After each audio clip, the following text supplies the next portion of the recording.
Bonjour les amis, alors aujourd'hui nous sommes le 12 avril 2024. Alors tous les ans, le 12 avril, c'est la journée mondiale de lutte contre la censure sur Internet. Alors vous allez me dire, la censure c'est pas que sur Internet, hein, c'est d'abord dans les grands médias officiels qui sont plus facilement contrôlés et financés, donc corrompus. Mais il y a également de la censure sur Internet, de plus en plus sur des sites web, sur des réseaux sociaux. Alors je voudrais vous parler de quelques points à ce sujet. Alors premièrement au sujet de l'Arcom. Alors l'Arcom, donc l'agence de régulation de la censure, donc c'est quoi? En fait, c'est une agence dont le président est nommé directement par Emmanuel Macron, qui répond directement à Emmanuel Macron. Donc c'est la censure vraiment digne d'une dictature bananière. Voilà. Par exemple, ils ont demandé à CNews d'avoir plus de pluralisme, alors que justement, CNews c'est un des rares grands médias dans lequel on a un point de vue un peu différent, un peu plus à droite. Alors que sur tous les autres grands médias publics, que ce soit France Télévisions, BFM TV ou autre, effectivement, il y a moins de pluralisme, justement. Par exemple, pour prendre l'exemple il y a certaines chaînes qui se sont fixées comme principe de jamais inviter personne d'extrême droite. Vous savez, extrême droite, c'est tout ce qui critique le gouvernement. C'est extrême droite ou extrême gauche. Voilà. Donc, bref. Donc l'Arcom ne compte pas le temps de parole du président Macron. Bon, sauf s'il parle de débat politique. Mais bon, bref, en général, il ne compte pas le temps de parole de Macron. Donc déjà, il y a un gros biais. Alors, heureusement, l'Arcom contrôle uniquement les grands médias officiels et pas les réseaux sociaux. Donc ça, c'est quand même notre bouée de secours. Parce qu'effectivement, alors sur les réseaux sociaux, je vais y revenir. Sur les réseaux sociaux, on peut quand même essayer de trouver des moyens sur les sites web en général, et sur les réseaux sociaux, on peut essayer de trouver des informations plus intéressantes que dans les grands médias qui sont contrôlés et corrompus. Alors, je voudrais vous parler aussi de la loi du Digital Service Act qui est en fonction depuis le 25 août. La loi de Thierry Breton, vous savez, notre apparatchik national qui est à Bruxelles. Donc lui, il a mis en place des systèmes ils mettent en place en fait à partir de cette directive européenne, ils la mettent en place en France aussi pour contrôler les réseaux sociaux. Donc ça a commencé à se mettre en place. Donc par exemple, même sur Telegram, il y a des groupes qui sont censurés. Alors heureusement, quand il y a un groupe est censuré, souvent vous le retrouvez sous un nom un peu différent. Par exemple, il y avait un groupe qui s'appelait RT France, je crois qu'il s'appelle maintenant RT en français, ou l'inverse d'ailleurs, ça s'appelait RT français, ça s'appelle RT France. Bon.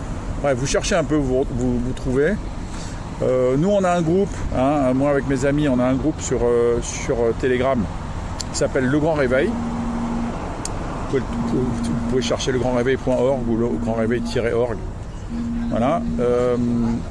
Donc sur Telegram. On a un groupe aussi, on vient d'ouvrir un nouveau groupe sur Truth Social, vous savez, le réseau social de Trump, président Trump, truthsocial.com/groupe/legrandréveil-org. Voilà, donc ça c'est sur Truth Social. Autrement, à propos des réseaux sociaux, donc il y a aussi le réseau social russe qui s'appelle vk.com, où on trouve des informations intéressantes, en particulier sur ce qui se passe en France et en Europe. Voilà. Alors, je vous parle aussi des médias intéressants. Par exemple, en France, on a TV Liberté, qui est un média indépendant, donc indépendant du gouvernement et indépendant de la haute finance. Donc c'est tvl.fr. On a un journal qui s'appelle franceor.fr, qui est un journal officiel, agréé, mais qui est quand même une ligne éditoriale très indépendante.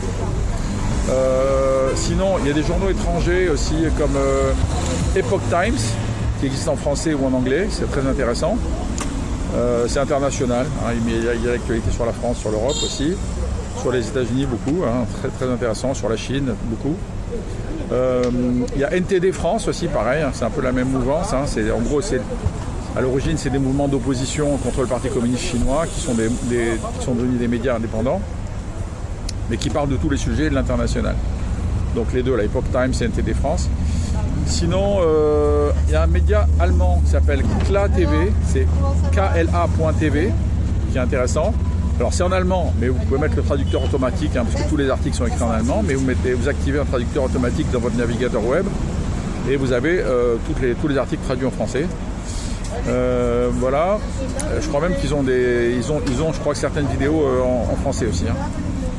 Voilà, en France on a aussi Radio Toxin hein, sur YouTube, avec cette brillante journaliste très intéressante. Alors on a aussi des partis politiques. Bon, moi je vous avoue clairement, moi je suis militant du parti Les Patriotes de Florian Philippot. Hein, je suis aussi délégué local.